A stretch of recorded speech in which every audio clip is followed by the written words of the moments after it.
Tandem Nomads, episode 24. So you want to clearly explain why you're the right person to hire because you have that kind of experience, not in spite of.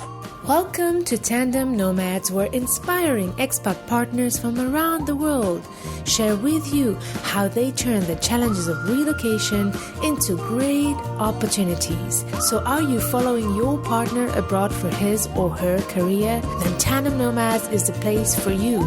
Go to tandemnomads.com and sign up for the newsletter. Hello, Nomad Nation. This is Amel Deregi. When is the last time you updated your resume? One of the main pillars of Tandem Nomad is to support expat partners find inspiration to build their own financial security. And to do so, we can either build a portable business or manage to find a job in the countries we move to. Okay, I know it's not that simple. I actually wish it was, but it's not. But let me tell you, if you have some opportunities that come to you, you need to be able to seize them fast, but also be able to transform them into real job opportunities, as they might not be a lot of them, first of all, especially as you're an expat partner. So if you don't have an updated resume that you can submit rapidly and a resume that really differentiates you from your competitors, it might reduce your chances to find the job you're looking for. So in order to help you start working on your resume and bring you some great tips to build a resume that will attract your future employer's attention, I brought to you today a very special guest, Anna Sparks. Anna, are you ready for the ride? Hi, Amel. Absolutely. Anna is an expat partner herself. She comes from the US and lives now in Quito, Ecuador. Anna is an expert in writing compelling resumes and an expat career coach. She previously lived in Bulgaria, Malawi, Costa Rica, and Nicaragua. Every time she moved, she had to fight hard to get a job. But she managed to work in every country and took a large variety of jobs. Business advisor, monitoring and evaluation specialist, economic specialist, consultant, community liaison officer. So this says a lot on how talented Anna is at selling herself on a resume. And when her office in Quito closed, they asked her to help all the staff with their resume, cover letter, interview skills, and getting over the shock of actually being let go. So she loved every single second of it, and this is how she launched her career coaching business. Anna, I tried to summarize your life in a few minutes. Is there anything I missed? And tell us what's happening in your life before we start giving some tips to Tandem Nomads. Sure. No, I think you did a great introduction. Maybe the only thing that I would add is we've been living overseas now for almost 10 years straight, and we're actually heading back to the U.S., to the Washington, D.C. area in August. Mm-hmm. So I'm sure there's other Tandem Nomads out there who maybe have a little bit of anxiety like I do with the idea of moving actually back to our home countries. I'm sure. Well, you come back to the show and tell us how it's going there. Yeah, totally. And I'd like to just jump in with the first question about how to write attractive resumes. So what is the first thing to do if we want to craft a resume that will attract employers? Yeah, that's a really good question. I think the most important thing is that people, as they're writing the resume, need to know their audience. So they really need to realize that the resume is not necessarily for ourselves as we're writing it, but it's for somebody else. And so really understanding who that audience is incredibly important. So how do you get to know who's your audience, really understand what they're looking for? The way that you can do it mostly is as you're looking at, for example, a job description will come out, right? Like an announcement for a job. And what you want to do is you really want to look at that description, look at that announcement, and see all the bullets of the characteristics that they're looking for in the person that they're going to hire. And then you want to think about the company itself, right? Is it a large company? Is it a small company? Are they hiring you for a contract position or a part-time position or a full-time position? You want to think a little bit about who's going to look at your resume first, right? Mm-hmm. So a lot of times we see that there's like an HR specialist, for example, who's going to review all the resumes and give the top 5 to the potential supervisor. So as you're writing your resume, you need to realize that HR person maybe is not super invested in the job, right? And they're just trying to check off all the boxes. Do you have all the characteristics that they're asking for in the job description? The other thing that's really important to know about your audience when you're submitting a job application is that a lot of times they don't have a lot of time. So we all apply for jobs where there may be 5 candidates, but there also might be like 100 candidates. So imagine yourself in the position of the HR person who's looking over them, or of the potential supervisor who has a stack of 100 resumes in front of them, right? Along with the cover letter. So at the minimum, they have 200 pages that they're supposed to be looking through. As you think about them, you know that if you were in that situation, you would want to be able to get the information that you need about each person in their resume and their cover letters really quickly, right? And so that's one of the things you have to know about your audience as you're crafting your resume is how do you structure it in a way that they can see very quickly that you're the right person for the job? Because that's exactly what they need in order to put you in the yes, we want to interview her pile versus the no, I don't think she has what we need pile. Yeah, so we're going to go through that structure that's necessary to help the viewer of the resume to decide on which pile to put us. But before, I would like to highlight 2 important things, I think, and maybe you can complete, is that, first of all, we're talking about how important it is to know our audience. And let's not forget maybe also that sometimes those resumes are also being processed by robots, who pre-select them. So I guess the keywords are also very important, aren't they? Yes, that's absolutely correct. So in larger organizations, right, if you're working for a big corporation, they're absolutely going to go through some computer system first, where they're going to be trying to pick out the words that are in the job description, and they want to make sure that you have them. For smaller organizations, it might be done by a person, but the person that it's normally done by is somebody who may not be familiar with the technical aspects of the position. So they're doing that same thing that the computer software is doing, which is kind of just checking for keywords. And so it is really important to use that same language that the organization that you're applying to work for is using.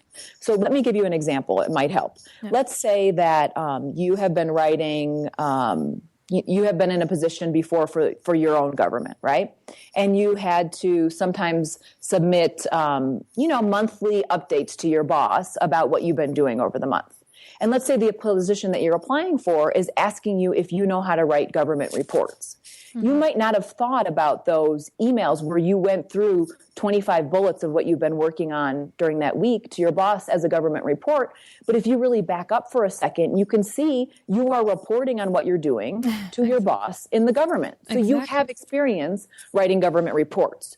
So you have to look at the job description in that respect. Do I have this experience? If I do, let me use some of that same vocabulary that they're using in the job announcement so they understand very clearly that I have that experience they're looking for. Yeah, very good point. I don't know if you gave another example, I think, on your blog where you say, for example, event management. Maybe we have never done any event management, but just going to your kids' school and organizing parties for them is an event per se.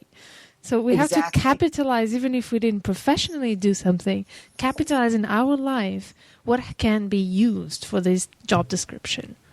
Exactly, because so many expat partners are in a position sometime where they decide not to work for a particular reason, right? Because they're going to be somewhere for a short amount of time, or because working on the local market isn't very lucrative, or because they've been assigned to a country where partners aren't allowed to work, right?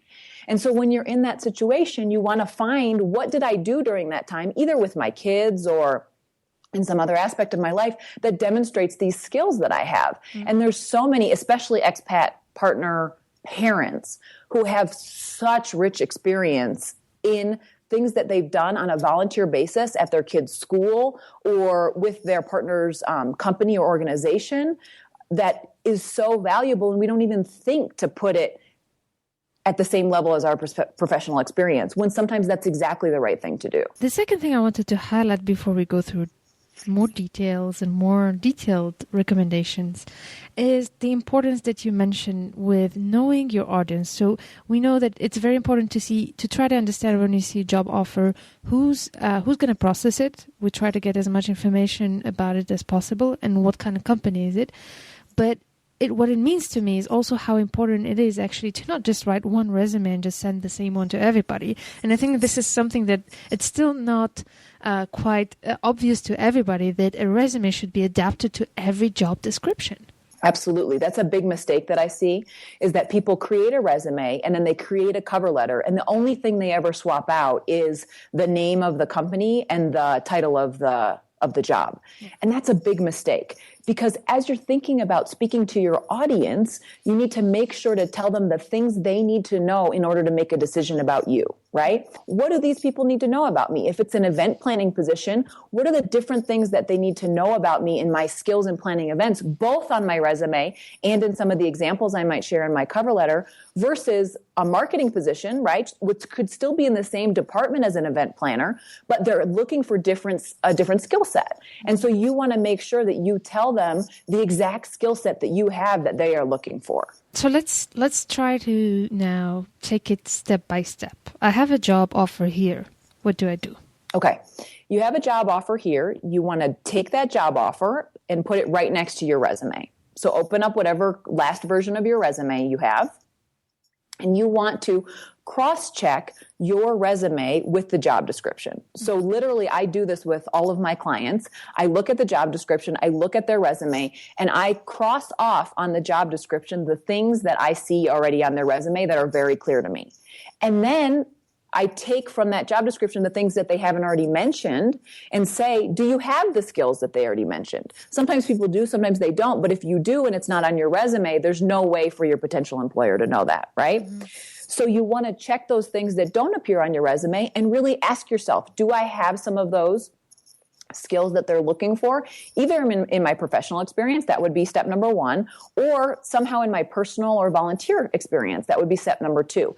And if I don't have those skills that they're looking for, is there a way that I can easily get them right now, right? So can I take a class? Can I volunteer to do something very similar? Is there any way I can start cultivating those skills that they're looking for so that I can use it, maybe not right now on my resume, but maybe as an example as I get called in for an interview in a few weeks? Mm-hmm.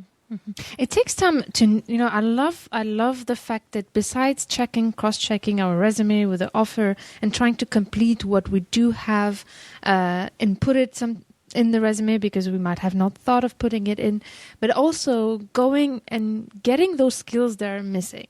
Mm-hmm.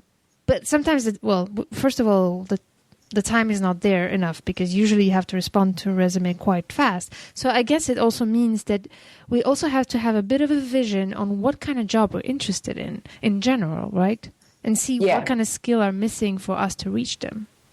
Yeah, and one of the things I suggest that people do, if they do have a little bit of a lead time before they're getting a job, right? So some people know I'm moving in 6 months. When I move to my next country or my next city or whatever, I'd really like to try to get into graphic design or whatever is the next field that they're looking to get into, or I've been out of the workforce for a little while and I want to go back to what I was doing before. Mm-hmm. What I suggest doing is starting early to look at some of those job descriptions that are out there. What are people looking for? Is there certain software maybe that you're a little bit out of the loop on and you want to brush up on?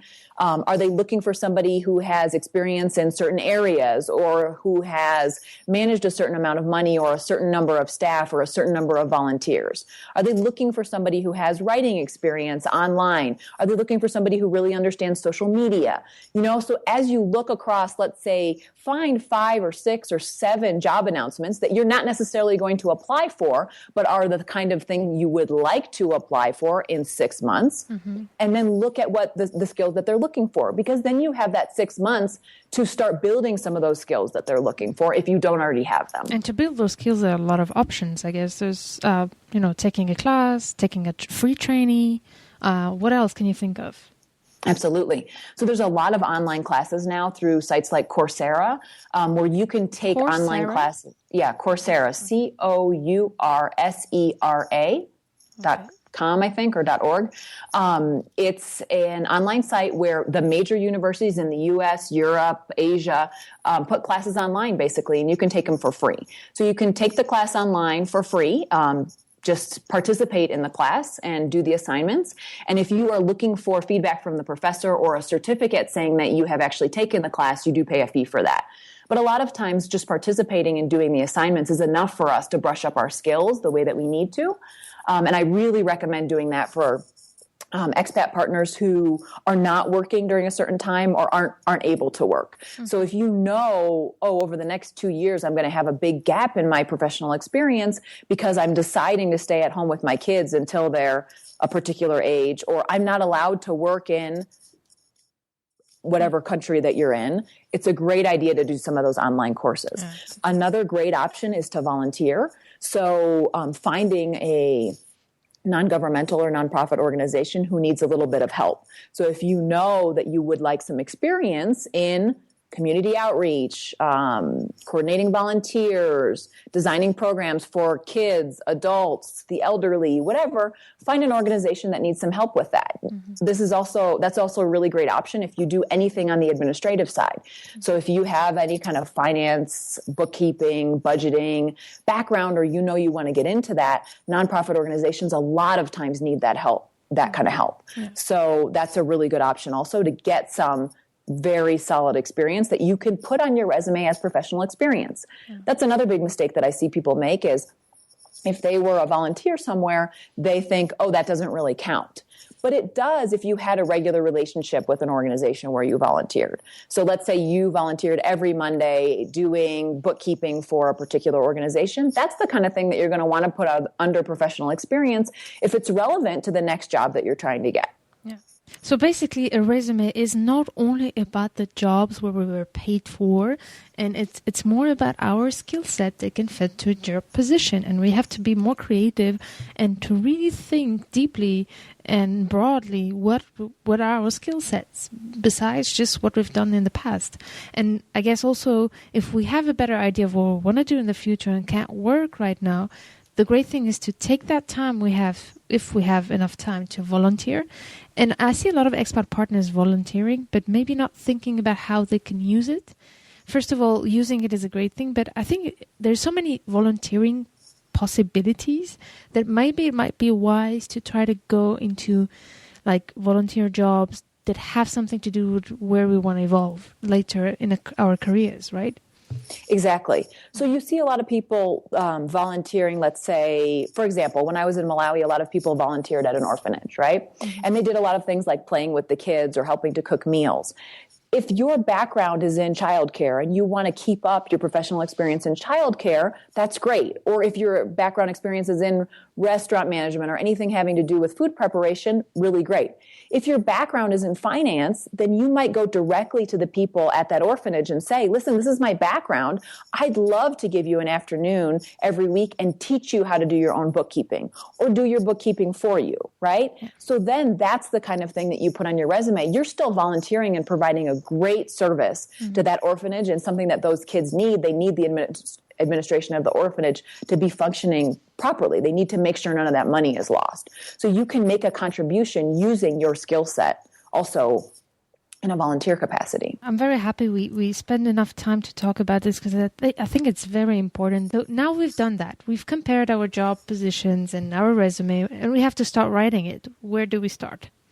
So there's a couple major sections you're going to want to make sure that your resume includes, right? So we all have resumes, most likely, that have professional experience and education on them, right? And some of us have different sections on our resumes, like additional skills or hobbies or things like that. So I'd like to take a few minutes and just talk through some of those different sections that you can include and what are the advantages of including them. Let's do that. Professional experience, absolute must, right? But before professional experience on your resume, I suggest including a section that a lot of people may not already have, which is called key qualifications or key skills.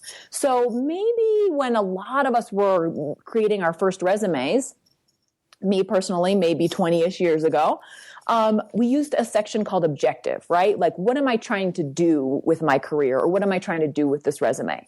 And that kind of section is totally out, mostly because it focuses on ourselves, right? It really focuses on what do I want versus what does my audience, what does my future employer want, right? So the key qualifications section kind of replaces the objective section as the first part on your resume. And it does something very important for expat partners. And this is actually the number one change that I recommend to all expats on their resumes. And especially expat partners who might have kind of diverse experience or are changing careers. The key qualifications section allows you to write a short paragraph about who you are and basically present your first impression on your resume, right? So if you don't have this section, somebody who's looking at your resume might look at the headers of your professional experience and your education, and they're going to create some picture of who you are, right? And because so many expat partners maybe don't have a very clear line between their professional experience, that's not going to benefit them, right? So if you see, for example, when you gave my bio, you saw that I was a monitoring evaluation specialist, a community liaison officer, an international development consultant, and economic specialist. If you see those 4 positions, you might say, gosh, I don't really know where she fits in my organization, right? Because those names are really different.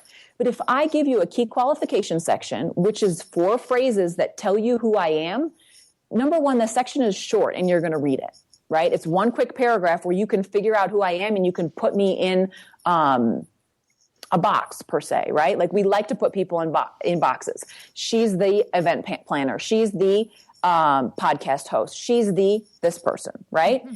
And so in that paragraph, I can tell you something about myself. So if I take those different positions, I can explain in those four phrases who I am. So if I'm applying for a job as a, let's pretend, an international development program manager, right?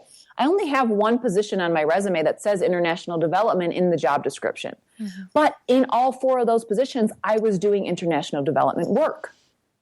So in that key qualification section, I can say something like international development professional with 10 years of experience in Africa, Latin America, and Europe, period. That would be my first phrase, right? Mm-hmm. The second phrase, I will try to pull out things from the job description that I have, right? So maybe they're looking for somebody who's good at writing grants. Well, I have that experience. So I'm going to write something about writing grants.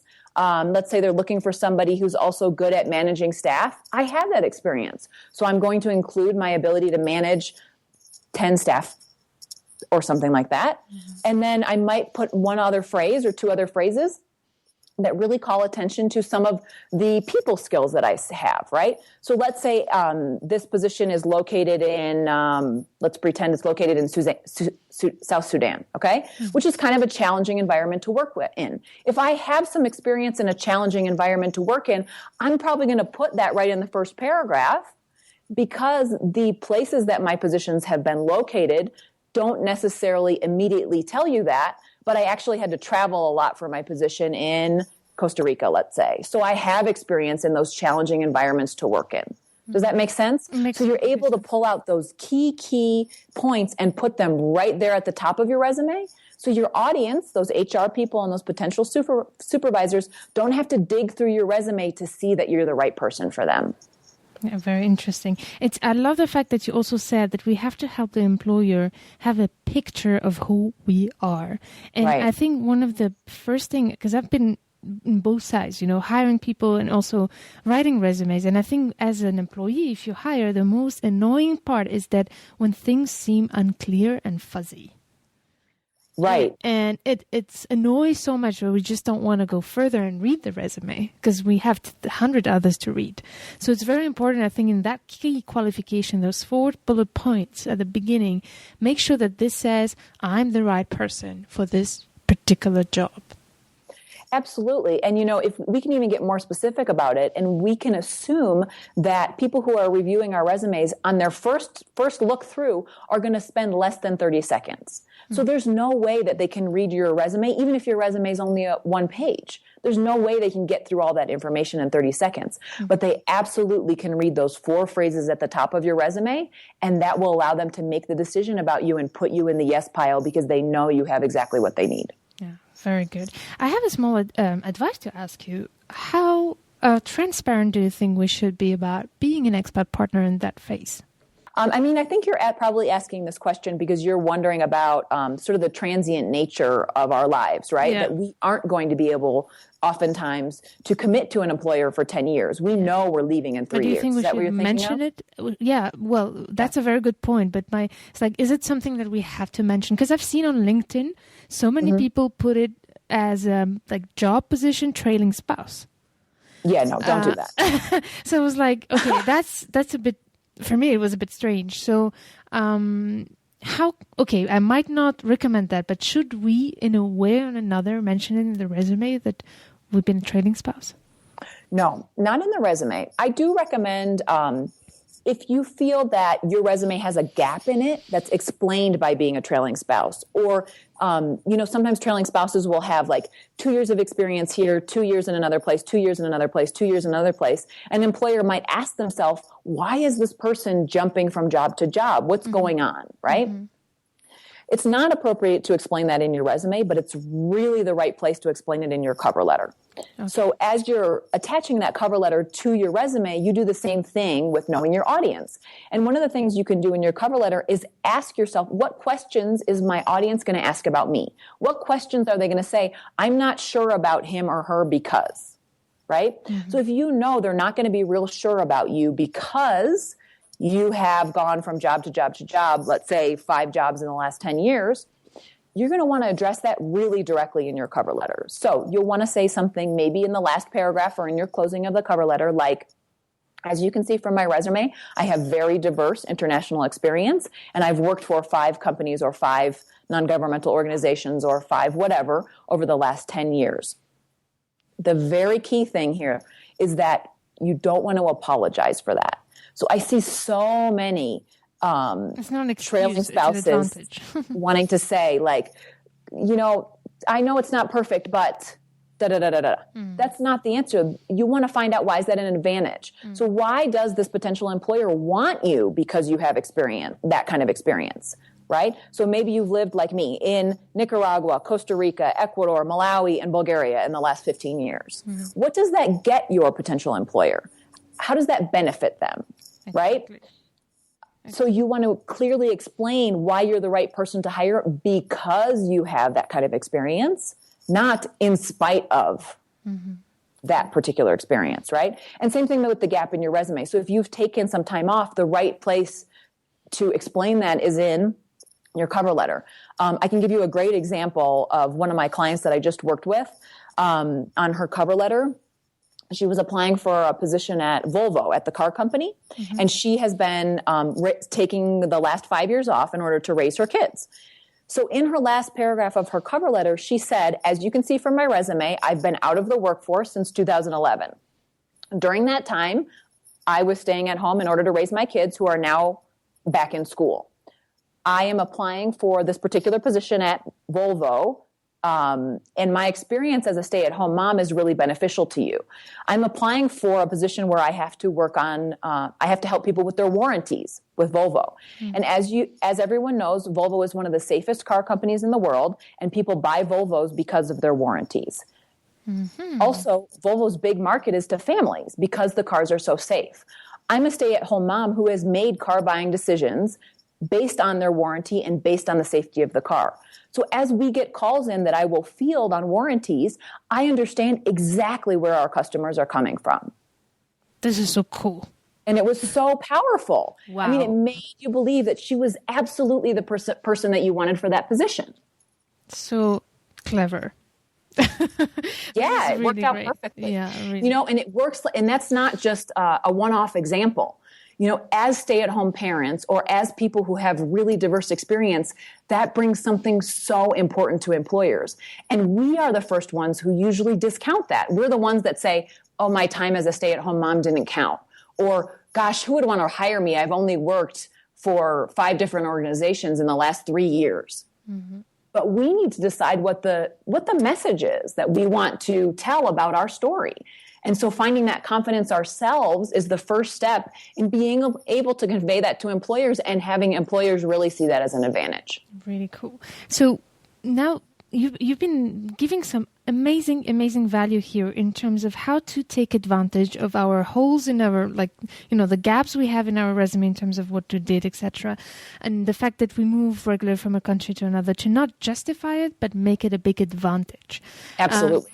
So now, what about the future? What about when the employee said, okay, you might leave? I'm sorry, we're getting a bit out of the resume itself, but it might be useful to set the mindset to write the resume.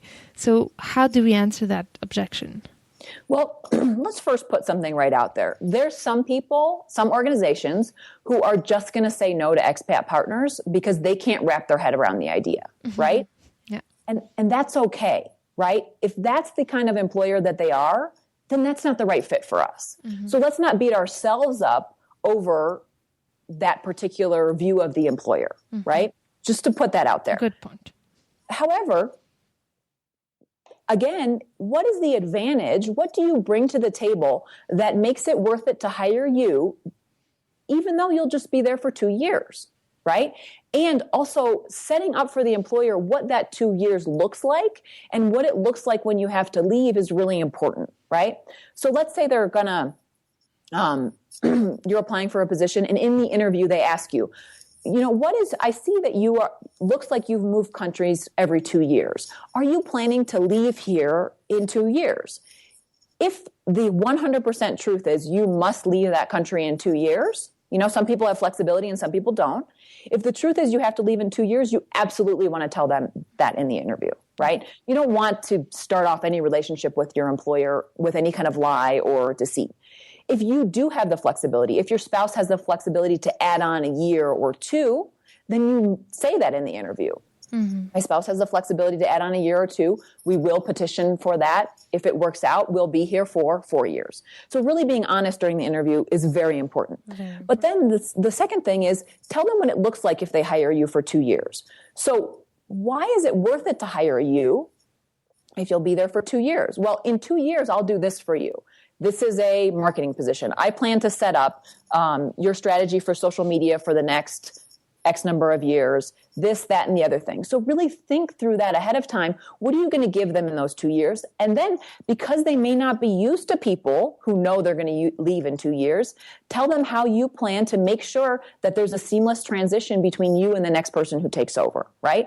So in the last 6 months of my employment with you, I will take charge of the advertising for my position, interviewing new candidates, helping you to hire the right person to replace me, and designing a full training program so you will never even notice that it's gone from me to the next person, right? If you don't show them that plan of yours or show that map, there's no way that they're going to understand how it works, and they're just going to see it as a burden for them.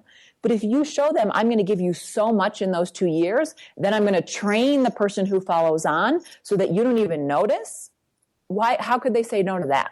Of course.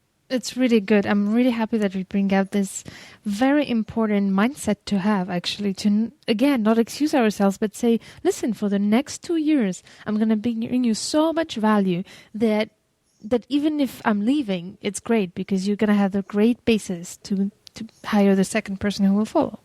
So it's really great. So this is the mindset I think we should really have while we're writing the resume. So let's get back to the resume itself. We talked about the first paragraph, which is key qualifications. How about the rest now? Can you try to give us some indications? Absolutely. So you go with a header, right, with your name and your phone number and your email address. Just FYI, this is also a big question I get. People ask me, should I put my address on the resume? I might be living in Switzerland, but I'm applying for a job in the United States. Yeah. In this day and age, no need to put your address on the resume. Put your phone number and put your email address. If you are living in a different country and you are applying for jobs in the next country you're going to, use a service like Skype or the millions of other phone services out there to get a phone number in that country, right? So don't let employers have the excuse of not calling you because they can't figure out how a foreign phone number works. Actually, can you please focus on that and explain it, because I'm not sure everybody knows about this solution we have to create a local number even if we don't live there. Sure. So there are voice over IP protocol phones. So you can work with companies like Skype, Ooma, Magic Jack, Vonage. And as you sign up with those companies, you can select the phone number you want in the country that you want. Sometimes there's an additional fee for that. And it's very worth it to pay that fee while you're in your job search. Yeah. Why? Because like I said, whether we like it or not, we in the expat world think it's normal to call people in different countries. But in other countries, not everyone thinks that's normal, right? So I definitely know people in the United States who, if they saw a foreign prefix on a phone number, they would just go, I don't know how to do this. And they might put the person to the side just because of that. And that's not fair. So don't let them be in the position where they don't call you because they can't figure out how to dial the phone number. Very important. So let's go back now then to the resume. The address, you said we don't put it, but we put the number, and let's put a local number because they're great tools to be able to put a local number. And when they call this number, it reaches out to us wherever we are. Exactly. Cool. Okay. And then? Exactly. And then you put your email address, obviously. Then your first section is key qualifications, which we already talked about. Second section is professional experience. I just would like to put a couple notes here. Okay. Under professional experience, as you're looking at the titles of your positions, make sure that those titles of your positions are actually describing what you've done. Okay? So let's say your official title was marketing assistant, right? But what you actually did was manage the social media for that organization. Check with the organization if it's okay to put social media manager if you plan to continue working in social media, right? So you want some of those words to pop out. And if you're applying for your next job as social media manager, it's great under your professional experience to have those titles being very similar, right? Now, some organizations are really, really strict and they say, absolutely not. I will not talk about you with anybody who calls me unless you put marketing assistant. That's fine. No problem. But if there is a little flexibility and you can change up your titles and that's okay with your organization, you absolutely should do that because those words are the ones that jump off the page.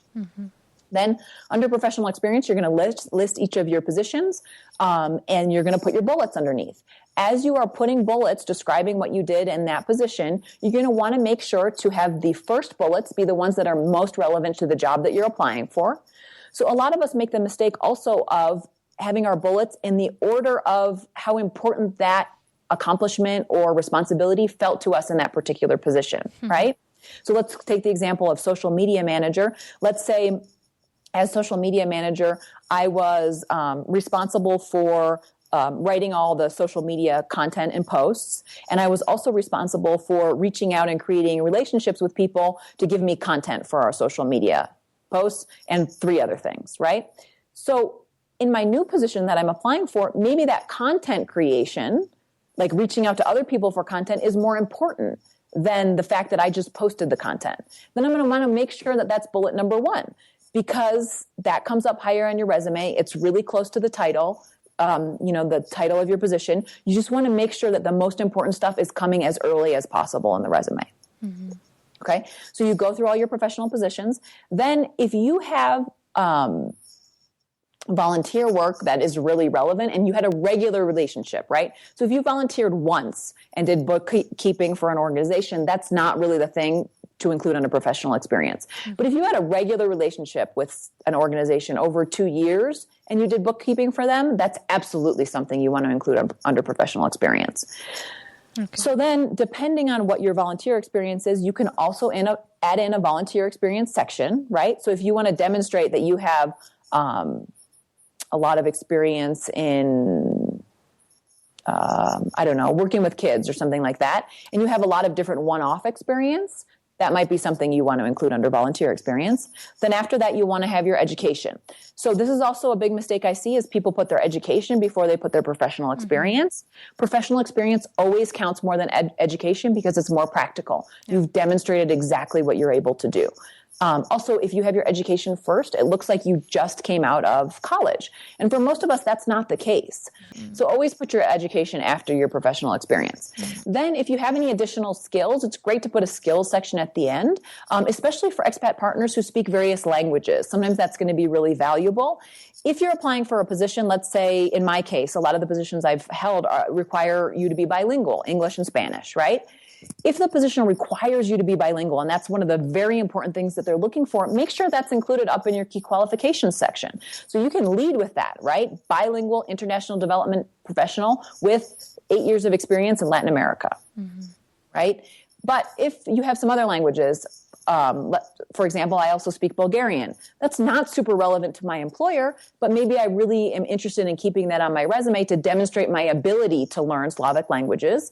I'm going to put under skills section languages, English, native, Spanish, fluent, Bulgarian, fluent, or something like that. Also, that's a good place to put computer skills, which are sometimes a requirement for particular positions. They want you to know a particular design software or a budgeting software. So that's the kind of thing that you can put under additional skills. Now, as expat partners, a lot of us have hobbies, right? We do photography, we have blogs, we travel, we learn interesting sports like paddleboarding or whatever, yoga, stuff like that. This is really interesting. These are really interesting things about you and make you seem like a well-rounded person, right? But if they're not relevant to the position, they really don't belong on your resume, okay? So if you are applying for a job at a fitness center and you have some experience as a yoga teacher, or you've run a lot of triathlons or something like that, then maybe that's the right thing to put under your skills section, because that's truly a skill, right? I have the skill of teaching yoga, or I know about training for a triathlon, something that you would actually use in that position. But just listing hobbies like I like horseback riding and yoga, and this just doesn't quite belong on the resume. So kind of keep that in mind. But these quote unquote hobbies that we have oftentimes really give us skills that we need in our professional lives, right? Yeah. So if you're an excellent photographer and you're going to go on to work in anything in the design field or a marketing field, that's going to be really relevant. Same thing with blogging, right? A lot of us don't think about blogging as anything more than just sharing our ideas. But in fact, we're cultivating our ability to write creatively, which is really needed in a lot of positions. Wow. That was so many great tips here. I hope, Nomad Nation, that you're really fully taking advantage of this great advice that Anna's giving us here. I think we should listen it more than once this episode. But if I try to summarize in a way, I'm thinking, we have to make sure, because a resume has to start to be short. It can't be more than a page or two, right? That's correct. And we have to two pages. Yeah, we have a tendency to try also to put everything out there. And I liked how you focus on the importance of how relevant things are to the job we're applying to. And try to transform everything into relevance and priorities, not according to us and how we experience everything, but according to this job position we're applying for. I think this is a very important takeaway that we should remember from what you've said so far. And in terms of relevance, also, let's think, not put everything we've done maybe there. Sometimes we have to just ditch some things we did because it just doesn't help for this job position. But then sometimes bring out things that we did that we might not think relevant, but if you analyze it a bit with the job position, might be relevant. So I think there's a whole soul search when we write our resume to really take some perspective in analyzing our skill set according to what interests the employee. And try to make it short, efficient, and relevant. Absolutely. You're absolutely right. And, if I could just highlight one more thing, part of that act of reviewing our resume is convincing ourselves that we are absolutely the right person for the job, right? Mm-hmm. So as we look at that resume and as we look at the job announcement saying, oh my gosh, I have every single thing that they're looking for. I'm the perfect candidate. When you enter into a job application process like that, as you write your resume and cover letter, and when you go into an interview saying, I am absolutely perfect, this is going to be excellent for them, that gets you in the right mindset to really be selling those skills that you have that your employer needs. Oh my God, I don't know how, I think we could add so many other things in this episode today, but it's amazing how many insights you just brought us in a few minutes, Anna. I just want to say also something important is that I think it's not that easy to do what we just said. It seems very easy the way we're saying it, but it might be also great to use the help of somebody like you. to be able to do that, because I'm not sure everybody can do it by themselves. So how do you help people who are in this situation? Yeah, well, I have a couple different things. First of all, I work one-on-one with people, obviously. So I work one-on-one with people on their resumes, on their cover letters, prepping for interviews, kind of gaining that confidence that they need to show why they're the perfect person in the interview. And I also talk a lot about networking strategies, which is super important in the job search. And sometimes we put that kind of thing to the side. So I work one-on-one with people. I offer free monthly webinars. This month I did one on cover letters, and next month I'm going to be doing one on networking strategies. So that's a way that people can really get some of the helpful tips that they need to really make progress in their job search. And then the last thing I want to mention is in March, I'm launching a class called 28 Days to Your Dream Job. And this is the perfect class for expat partners because in 4 weeks, we're going to go through every major element of the job search. So we're going to go through resumes, cover letters, interviewing skills, networking strategies. And this is going to set up all the participants in this class perfectly to get their next job.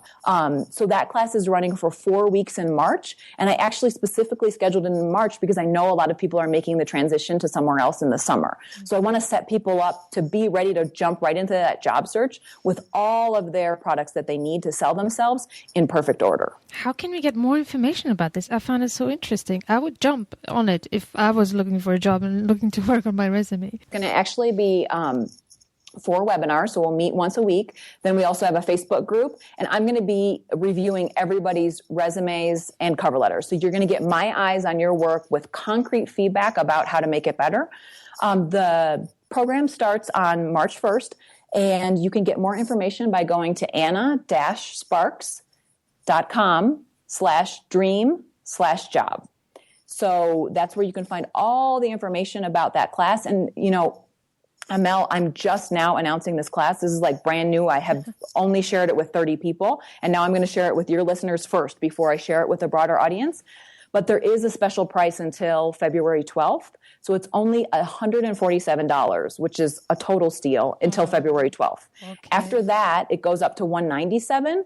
But the class is going to be maxed at 20. So I really want people to sign up and get that early bird special. Okay, Nomad Nation, don't miss this opportunity. Go to the show note page of this episode, and I will list all the information that Anna just gave us. So, Anna, thank you so, so much. It was just amazing, amazing value bombs here that you throw on us. I'm going to have to listen to this episode more than once. So thank you so much. Shout out to everybody in Nomad Nation. I'm so glad I got to be on the podcast today. Nomad Nation, don't miss any of the great inspiration, tips, and insights that we'll prepare just for you. Go to tandemnomads.com and sign up for the newsletter.